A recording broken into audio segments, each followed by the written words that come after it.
The day I finalized my divorce, I immediately booked a high-speed train ticket to return to my hometown. I had only a phone, an ID card, and a bank card with a limited balance. This was everything I had left after all these years. The housekeeper called to inform me that I still had some belongings left behind. "Just throw them away. I don't need them," I replied. He then mentioned that the little one was crying for his mother. "He'll have a new mom soon, the one he's always been thinking about. My son really takes after his father, even in the women they love. I used to wonder why it couldn't be me. Now, if he doesn't love me, then so be it." Just before the train started moving, I spoke my final words over the phone. "Tell him not to worry. I'll never bother him again in this lifetime." After saying those final words, I turned off my phone and changed the SIM card.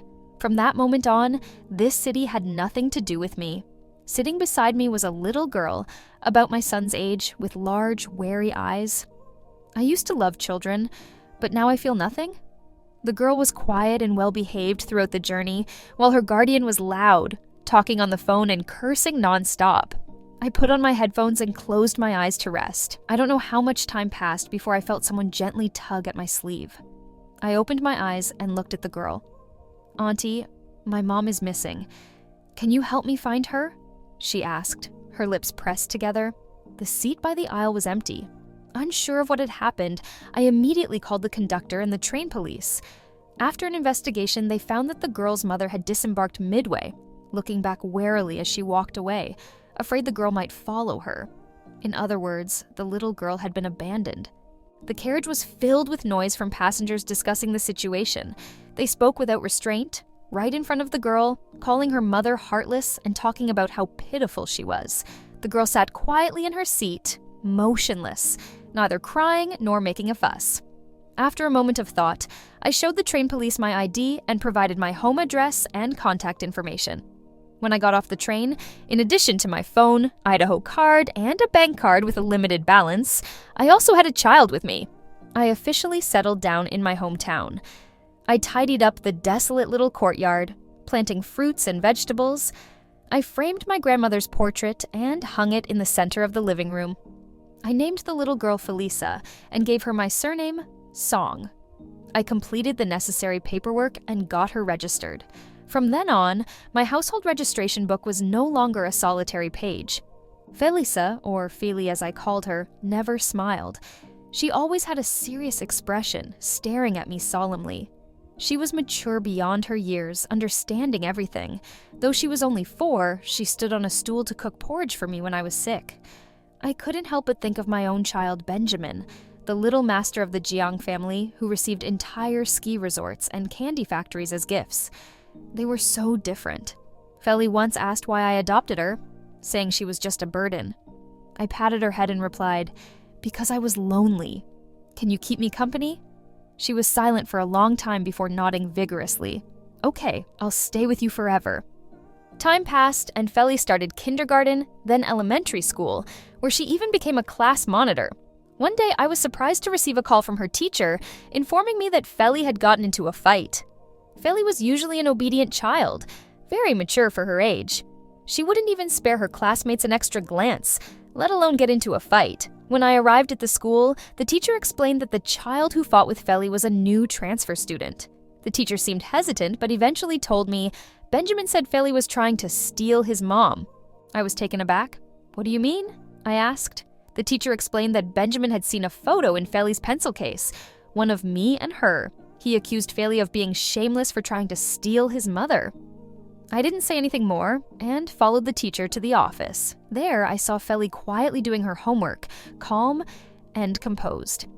Out of the corner of my eye, I noticed a little boy throwing a tantrum.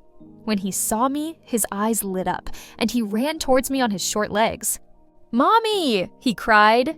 I bent down and caught Benjamin, but instead of hugging him, I gently pushed him away.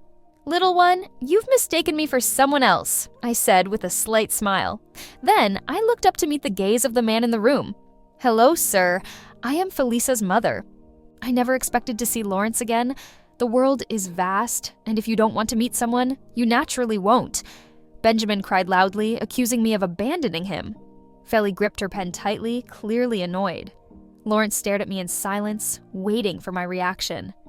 Feli, I said, packing up her school bag, can you head home first?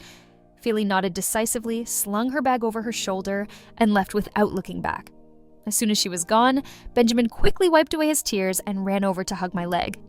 Mommy, please don't be mad at me, okay? I know I was wrong, he pleaded. I bent down, smiling as I patted his head. Then I looked up at Lawrence. Mr. Jiang, can we talk privately? There really isn't much to say about my past with Lawrence. When my grandmother was young, she helped the Jiang family by saving Lawrence's grandmother during a kidnapping. As a result, the Jiang family always sent gifts during holidays. After I got into college, my grandmother, too old to travel and worried about me being alone and unable to adapt to city life, contacted the Jiang family and asked them to look after me. That year, when I came out of the train station with my luggage, I saw Lawrence leaning against a car, casually playing with his phone. He was so dazzling that I wanted to use all the beautiful words I knew to describe him. Falling for him was the most natural thing in the world. I knew we were from different worlds and never thought of anything beyond that. The moon hung high in the sky, and I was content to be bathed in its light as I passed by. Lawrence and I attended the same university. Occasionally, he would bring me items on behalf of his elders, and over time we became acquaintances. Later, I heard about Lawrence's love story with his childhood sweetheart.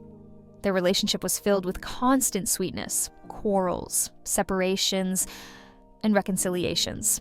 I was just a spectator, occasionally feeling a bit lost. In my third year, I started an internship far from the university, requiring long commutes each day.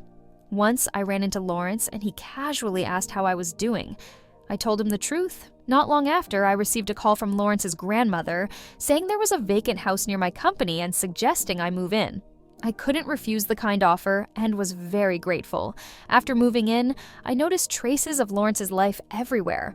Feeling guilty, I kept all my belongings in the guest room to minimize my presence.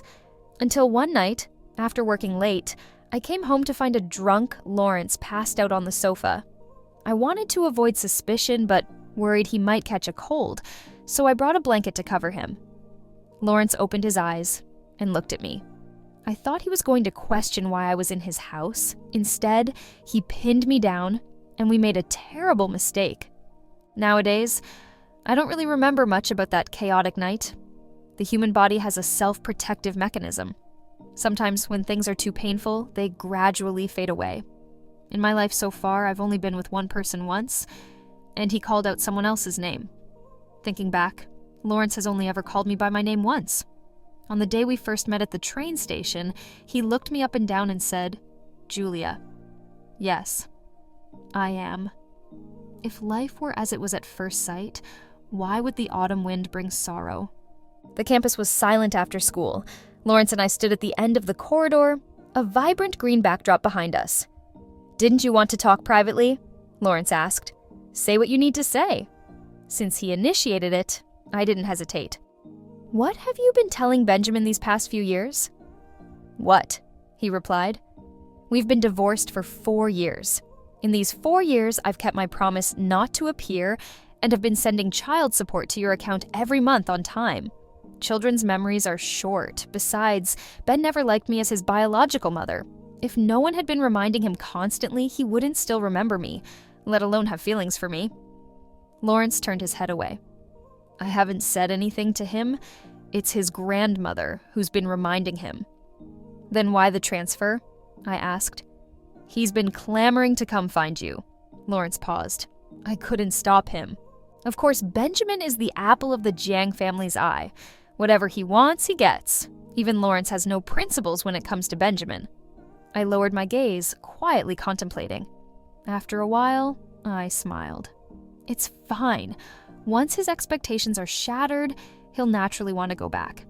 I've never been a likable person. Once Benjamin spends enough time with me, he'll realize that his memory has idealized me. In reality, I am still the unlikable, annoying biological mother who will only lower his status. After returning to my hometown, I opened a small restaurant to make a living. Since I couldn't manage alone, I limited the number of customers. Slowly, it gained popularity and became a trendy spot among tourists. 18-year-old Julia wanted to be a successful woman, making millions a year, So she studied computer science. 28-year-old Julia only wanted to guard this small restaurant of less than 100 square meters and quietly spend the rest of her life. Since transferring schools, Benjamin would be brought to my restaurant by a driver every day after school. He's a smart kid who only showed his bratty side on our first day of reunion. Lawrence rarely appeared. Most of the time, the person accompanying Benjamin was the driver. I didn't understand what the Jiang family was thinking. They valued Benjamin so much, yet they trusted him alone in this remote small town. I didn't chase him away. He was the only blood relative I had left in this world. I once stayed awake for 3 days and nights to take care of him when he had a high fever. I once made toys for him by hand, injuring my hands in the process. I must admit, people are inherently selfish. When I did those things for him, I didn't expect anything in return. But after all my efforts, I was somewhat hurt by his disdain, aversion, and dislike. When he was little, he was very attached to me. He needed me to sleep, and he needed me to carry him when we went out. I relied on his dependence on me to endure countless cold stares and grievances at the Jiang family. But as he began to develop his own will, learn to walk, and learn to say no, he gradually stopped liking me. Because I would stop him from eating too much candy and sternly educate him when he was being naughty. Children don't discern right from wrong. They only know that I often restricted him. So, naturally, he didn't want to be close to me anymore, until one day, after Lawrence took him out to play, Benjamin came home and boldly declared, "I don't want you to be my mom anymore. I want Aunt Miranda to be my mom. You don't deserve to be my mom. Get out. This is my house." Feli asked me privately if she could avoid being friends with Benjamin because she didn't like him. "Of course you can," I said, but I was curious. "Why don't you like him?" Feli is a generous child. She rarely shows clear dislike for someone, usually remaining indifferent. "He hurt you?" Feli said calmly. "You're always sad when you see him." I was stunned. "He knows you're sad, but he keeps appearing in front of you," Feli continued, lowering her head, feeling a bit down. "Can I hit him? I can't beat the adult yet, but I can beat Benjamin." Feli thought for a moment. "Mom, can you send me to learn martial arts? I'll become really strong, Mom. I'll protect you." I agreed to send Feli to learn martial arts. She studied with great dedication. The master said, "Your Feli is tougher than many older kids." I remembered Lawrence once mocking me, pointing at my nose. "Who would ever love a woman like you?" "That's not true, Lawrence. Grandma loved me and Feli loves me. And now, I love myself too." Lawrence occasionally shows up, always looking travel-worn. He sits in my restaurant, orders a couple of dishes, eats, and then takes Benjamin home. Neighbors ask if Lawrence is pursuing me. They don't know Lawrence is my ex-husband. They only know a wealthy bachelor is chasing after a divorced middle-aged woman with a child. I always laugh and deny it. He's not blind. Why would he be interested in me? He's here to pick up the child, not to court me. In the past, I would have speculated about the purpose behind Lawrence's actions, but now, I have no curiosity about him. Whether he comes or goes, it doesn't matter to me. Sometimes I wonder when Benjamin will get tired of this trying to win mother's favor game.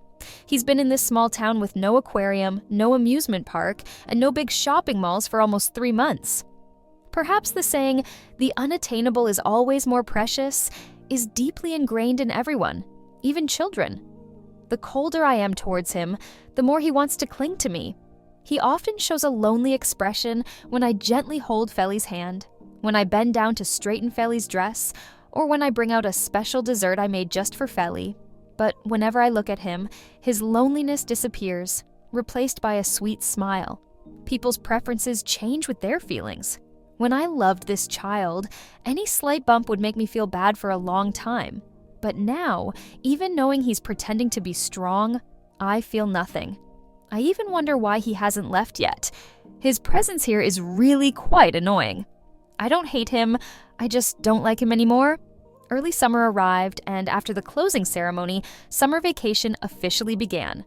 That day, I opened the restaurant as usual, and by the time I closed in the evening, Benjamin still hadn't shown up.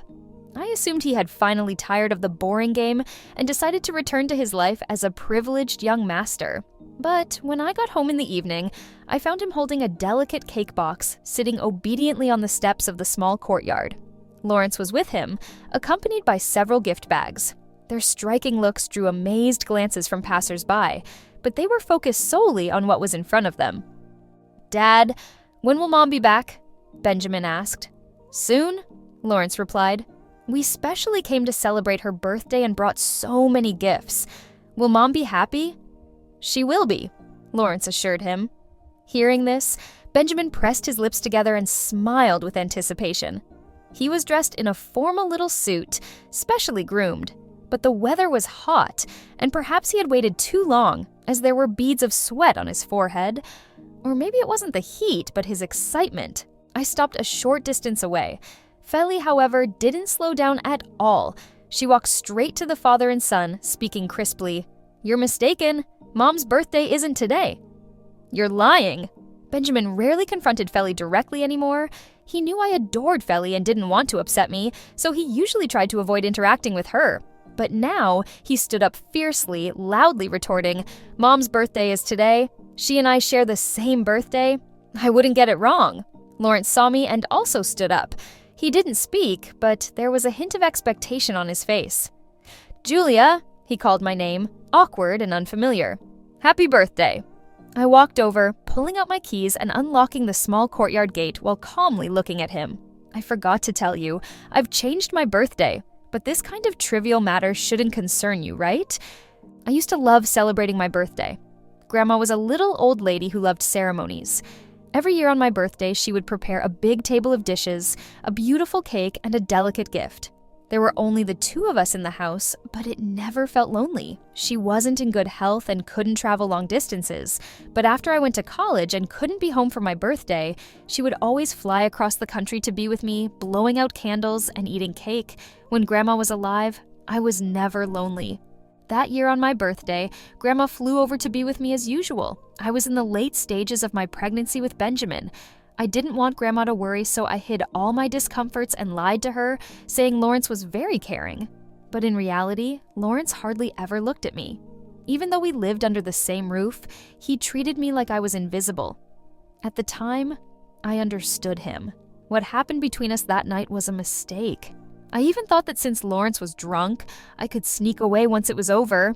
If I didn't say anything, no one would know what had happened. But what actually happened was that Lawrence tortured me the entire night. Before I could regain my strength to leave, the door was opened by Lawrence's grandmother, who had come to visit me. She had brought me chicken soup, knowing I had been working hard. So, things spun out of control, and there was no turning back. Lawrence's grandmother wasn't interested in the young people's emotional entanglements. She only knew that Lawrence had ruined my reputation and had to take responsibility. She didn't care if Lawrence had a lover, if the Zhang family was happy with me as a daughter-in-law, or if I wanted to marry Lawrence. She only cared about not wronging me or my grandmother. "Julia, I've told your grandmother about you and Lawrence. She's not in good health, and you don't want her to worry about you, right? I can tell you have feelings for Lawrence. You're a good child. I know you don't want to ruin Lawrence and Miranda's relationship, but what's done is done. Miranda can't tolerate any flaws in her relationship with Lawrence, so they have no future together. But you and Lawrence have endless possibilities. Don't you want to give it a try?"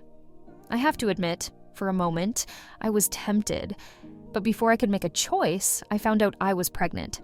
The symptoms were severe, impossible to hide. So I had no way out. I had to grit my teeth, endure Lawrence's hateful looks, and start a marriage that was destined to be unhappy. Sometimes, I hated my own deep-seated tendency to compromise. I had to act happy and sweet in front of the elders, and indifferent in front of Lawrence. But in truth, I was not happy. I was in pain. Morning sickness was painful. Swelling was painful. Cramps were painful. Being despised by the Zhang family was painful. Being hated by Lawrence was painful. Being mocked by Miranda was painful. I endured it all and faced yet another birthday. Grandma was very happy. She not only prepared a gift for me, but also for her future grandchild. She said she wasn't leaving this time and would stay until I gave birth and finished my postpartum period. But Grandma didn't get to see Benjamin being born. On my birthday, I took her out for dinner. She witnessed Lawrence and Miranda holding hands and kissing sweetly. Then she had a heart attack and ended up in the hospital. My resentment toward Lawrence probably started around that time. I wasn't the one who made a mistake. I was the biggest victim. So why did I have to bear all the consequences? As soon as Grandma was sent to the hospital, she was taken to the emergency room. Not long after, the Jiang family arrived. Lawrence's grandmother slapped him hard in front of me, but I didn't want to stop her. I only stared at the surgery room, hoping the doctor would bring me good news. However, it wasn't long before the light in the surgery room went out. The doctor came out and regretfully told me to say goodbye to the elder. How ridiculous to say goodbye. My grandma, just an hour ago, was smiling and holding my hand, saying she had personally made soft clothes for her good grandson. And now, I had to say goodbye. Lawrence's grandmother cried miserably, repeatedly saying she was sorry to me and to Grandma. I couldn't hear anything. I was just in a daze, gripping Grandma's hand tightly, afraid that if I let go, I would never touch her again. I know you're not happy in your marriage. You just don't want me to worry, so you say nothing. Grandma lay on the bed, looking at me with pain in her eyes. I'm sorry, Julia. Grandma can't be with you anymore. She cried in agony, choking on her words. Julia, what will you do if someone bullies you? What if no one is good to you? Who can I entrust you to? Don't worry, dear sister. I will take good care of Julia.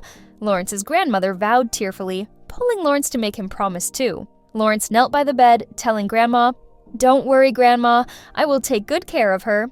Grandma looked at him with cloudy eyes and smiled sadly. The biggest regret of my life was asking your family to take care of her. She clung to my hand, her eyes filled with reluctance to part with me. But in the end, she still left. She left with resentment, regret, and deep sorrow. I clutched my aching belly, and in the midst of my collapse and despair, I screamed through most of the night in the delivery room, giving birth to Benjamin. Perhaps out of guilt, Lawrence rarely saw Miranda after Grandma's death and often helped with the child. Though he still didn't speak much to me, at least we maintained a polite distance. Miranda went abroad because of her heartbreak and rarely contacted Lawrence. I thought my life would continue like this, stuck in an unhappy marriage with a husband who didn't love me and a lovely son. But then Miranda came back, and upon her return, she took away all of Lawrence and Benjamin's attention. All the family affection I might have had and the love I never received, Miranda took without hesitation. On Benjamin's birthday, she said she had prepared a grand surprise for him. So Benjamin ran to her without hesitation, leaving me behind. Lawrence said that Miranda still didn't like me, so he wouldn't take me along. He promised to bring Benjamin back before sunset to celebrate my birthday with me. But that day, they didn't return until after midnight. Lawrence called and said Benjamin was too tired from playing and had fallen asleep. He didn't want to wake him, so they stayed out. In the silent night, I sat by the window for a long, long time. I thought of Grandma's last words, holding my hand and asking what I would do if no one treated me well. Grandma, I no longer like celebrating my birthday. Out of courtesy, I let the father and son in and poured them some water. Feli took the calendar from the cabinet and pointed to a date circled in red. This is Mom's birthday. Benjamin looked at me uneasily, his eyes wet, wanting to speak but not daring to. They really were alike. Father and son, from appearance to behavior. It seemed like I had only provided the womb because there wasn't a trace of resemblance to me and Benjamin. Lawrence piled the gifts in an empty corner. This time it was my oversight. Next time? There's no need to prepare these next time, I interrupted. There's no need to come next time either. Lawrence's back stiffened, and after a long pause, he turned around. Sorry, can we talk privately? How rare it was for these words to come from his mouth. I made sweet drinks for the two little ones, turned on the TV to the children's channel, and then led Lawrence to the pavilion in the yard. This place is beautiful, Lawrence said somewhat awkwardly. Thanks for the compliment, I replied, getting straight to the point. Please say what you need to. I noticed you don't have another man in your life at the moment, Lawrence said. If you don't mind, can we remarry? I stared at him in silence. Lawrence awkwardly averted his gaze. I just think we should give the child a complete family. Ben has changed a lot recently. He's not as willful and spoiled as before. So, aren't you married to Miss Miranda? Lawrence was stunned. Back then, everyone told me she was the suitable wife for you, Benjamin's mother. Although you never directly said it, I assume you agreed. So, I took the initiative to step aside. What? You didn't end up together? Lawrence couldn't withstand my gaze. His hands clenched and unclenched unconsciously. That's all in the past, and so are we. But we have a child. So what, Lawrence? Stop using others as excuses. First, it was Miranda, now it's Benjamin. I smiled softly. Is it so hard to admit you have feelings for me? I used to wonder how insignificant I must be in Lawrence's eyes for him to be so ashamed to admit it. Love is hard to hide. I never said I loved Lawrence, but my flushed ears and racing heart betrayed me long ago. Our marriage lasted 4 years. I might have a tendency to please others, but if he had never given me a shred of hope, I wouldn't have lasted 4 years. I don't know when he started to like me or how much he liked me. I just inherited the habits of my grandmother's generation. When something isn't good, the first reaction isn't to throw it away and get a new one, but to patch it up and make it last as long as possible. The same goes for marriage. I thought maybe Lawrence didn't dislike me that much. If I tried harder, maybe the marriage could get better. I desperately tried to find signs of his affection for me, hoping to gather these fragments of love to light my way forward. Eventually, I illuminated the path. The road was rugged, bumpy, and filled with a nauseating stench. These fragments of love weren't enough to sustain me, nor did they bring any warmth. They only made me realize how unbearable this marriage was. I used to think maybe you had a strong moral sense and couldn't accept loving another woman besides Miranda. Later, I realized if you really had such strong morals, how could you still have an ambiguous relationship with your first love even after getting married? You're just selfish. You even use Benjamin missing me as an excuse to reconcile. But Lawrence, we've been divorced for 4 years. Lawrence swallowed hard, his voice hoarse. So I'm too late, right? It's not that you're too late, I sighed softly. It's just that all of that is in the past. Lawrence, look forward. Lawrence raised his hand, covering his eyes. I knew his pride. Seeing him like this didn't bring me any satisfaction. So, I quietly got up and left him in that small space. Before leaving, he reached out and grabbed my skirt. With great force, his knuckles turned white and veins bulged. He had lost a lot of weight, and there was a sense of unhidden desolation about him. I heard his suppressed sobs and saw his trembling shoulders. Don't come again, I said. Return to your own life and take Benjamin with you. I pulled my skirt back, smoothing it out. I forgot to tell you, my birthday now is the anniversary of our divorce. That was also the day I found Feli. She didn't know her birthday, and I wanted a new one. So, we decided to make that day our rebirth day. Consider it an early birthday gift from you. Give me some peace. Thank you, Lawrence. Lawrence left, taking Benjamin with him. He didn't say anything, but Benjamin guessed. Before leaving, he clung tightly to my leg, refusing to let go. He cried miserably, his voice sharp and hoarse, his face flushed red, sobbing as if he were about to faint any second. I won't go! Let me go! I want my mom! He struggled desperately, begging me. Mom, please don't abandon me, okay? I'll be good and obedient from now on. I won't make you sad anymore. Please, don't send me away. Dad, you're a liar. You said Mom would forgive me. Big liar, big bad guy. Go away. Mom. The car door slammed shut, and I saw Benjamin crying and clinging to the window, banging on it with all his might, looking at me pitifully. Lawrence pulled him away, holding him down firmly, and ordered the driver in a deep voice, "Drive." He didn't look at me again. Not once did he turn back. Feli stood beside me, looking up at me expectantly. What is it? I asked gently, looking down at her. They won't come back, right? No, they won't. Mom, are you sad? I just smiled and rubbed her head. Feli, everything will pass. Remember, no matter how painful things are, as long as you keep moving forward with determination and without looking back, you will get through it. I've already walked far ahead, but it seems Lawrence and Benjamin are still standing in the same place. But it doesn't matter. We were never meant to be on the same path. so there's no need to stop and wait for them. That night, I had a dream. In the dream, I returned to a few years ago, to when Benjamin was just born. I was so exhausted from taking care of him that I fell asleep on the sofa. In my daze, it was Lawrence, coming home late from work, who picked me up, carried me upstairs, and gently placed me on the bed. He brushed my hair away from my forehead and gave me a tender kiss. "Good night, honey." At that moment, I truly believed I could spend my life with him. Later, I understood that a lifetime is too long, and no one can accompany anyone through it entirely. He was a passerby in my life, a vivid brushstroke in my otherwise calm existence. But that's all he was. Lawrence, you and I, long ago, it was already the end for us. After Lawrence and I divorced, the atmosphere in the Zhang family was gloomy for a long time. The woman who was unwelcome by everyone was finally gone. But the expected relief did not come. Lawrence, always a man of few words, spoke even less after the divorce. He was busy with work, either on a business trip or on his way to one.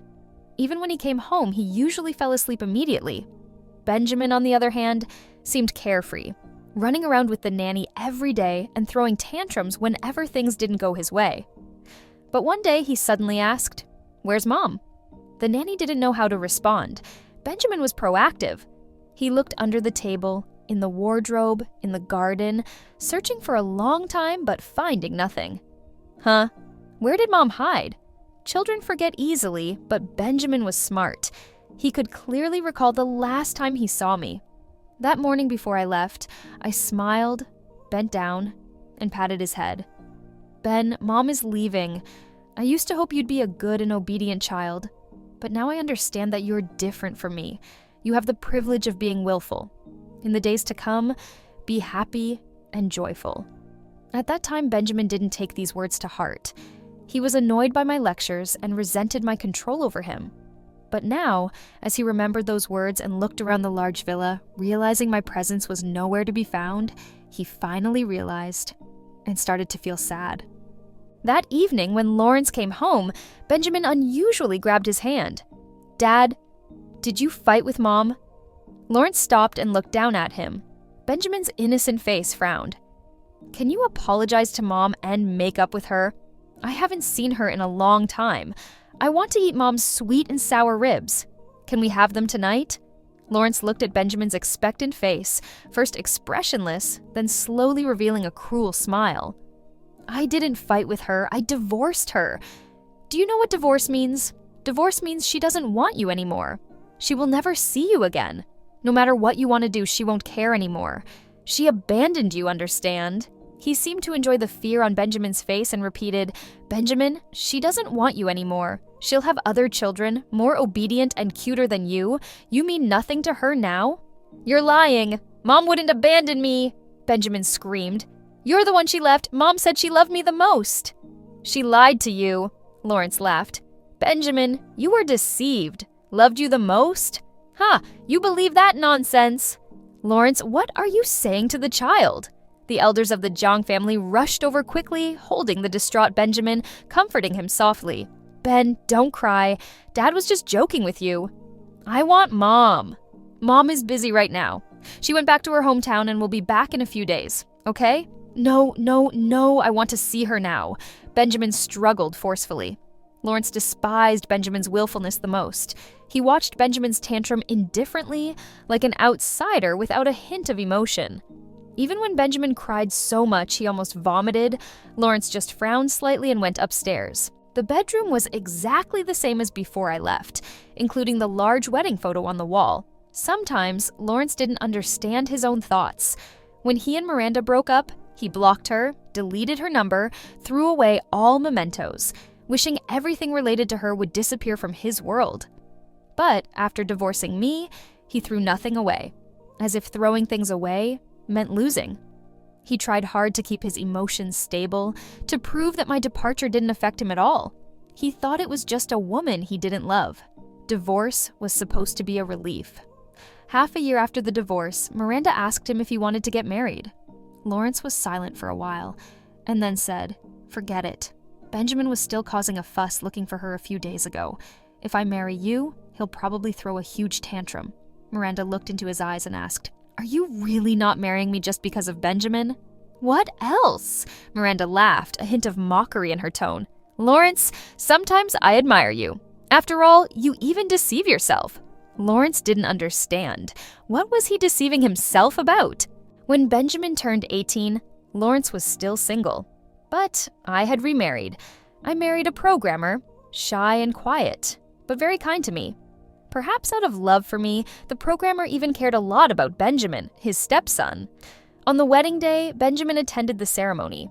When he came back, at the dinner table, he mentioned to Lawrence that the atmosphere at the wedding was very nice, with not many guests but very lively.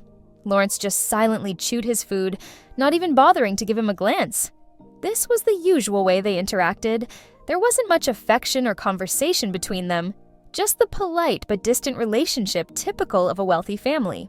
So, Benjamin didn't know that Lawrence also attended the wedding that day.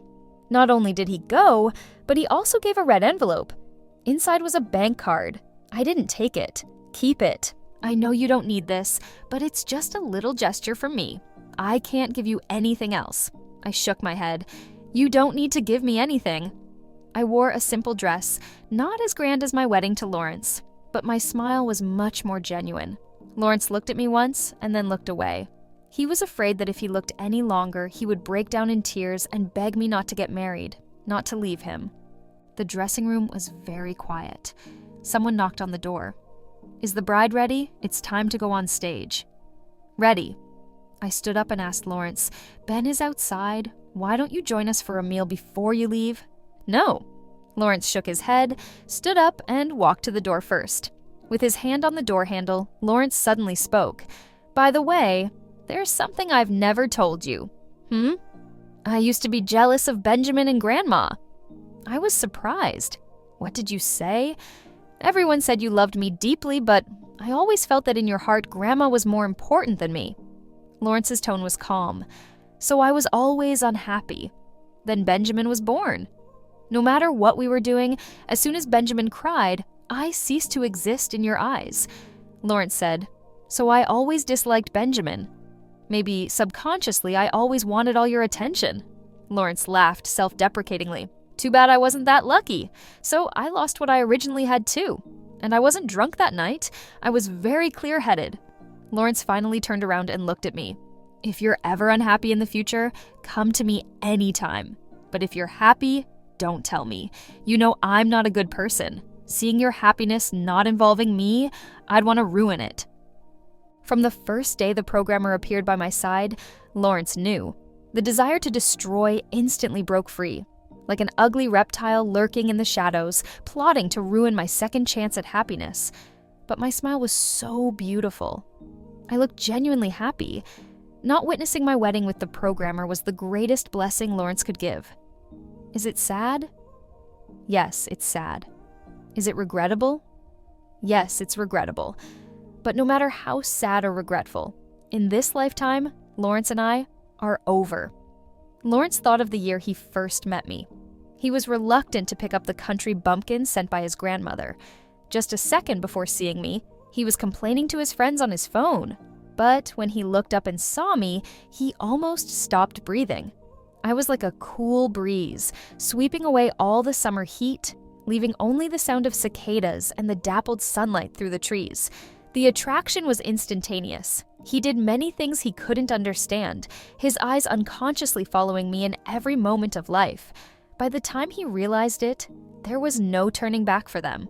He watched as the sunlight on me gradually faded, shadows growing larger. At that time, he really thought I would stay by his side for life. In a daze, Lawrence seemed to dream. In the dream, he returned to their wedding day. The officiant held the microphone and asked him, "For richer, for poorer, in sickness and in health, Mr. Lawrence, do you take Miss Julia to be your wife?" He heard his own answer, "I do."